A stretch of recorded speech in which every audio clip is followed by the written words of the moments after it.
അതുപോലെ എൻ്റെ അച്ഛനെ പോലെ ഒരാളായിരിക്കണം എൻ്റെ ഭർത്താവെന്ന് ഞാൻ എപ്പോഴും ആഗ്രഹിക്കുമായിരുന്നു. സ്വാഭാവികം. ഇങ്ങനെ സ്നേഹിക്കുന്ന ഒരു അച്ഛനെയും അമ്മയും കണ്ടുവരുമ്പോൾ നമ്മൾ മക്കൾ അവരെ പോലെ തന്നെ ഒരാളായിരിക്കും നമുക്ക് കിട്ടുകയെന്ന് നമ്മൾ എപ്പോഴും നമ്മൾ ആഗ്രഹിക്കും, സ്വപ്നം കാണും അല്ലേ?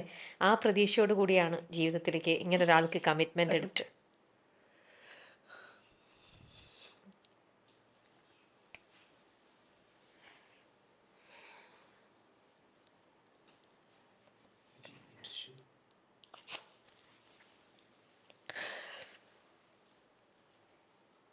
വീണ,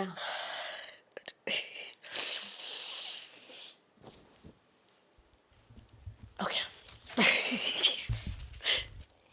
എണീക്കാനും വയ്യ, ഈ സാധനം ഇങ്ങനെ ഇരിക്കുന്നോണ്ട് ഒരു വീഴാൻ പോണു. പറഞ്ഞ് ലാസ്റ്റ് കണ്ടീച്ച് അല്ല വീണ, അത് ശരിക്കും പ്ലീസ്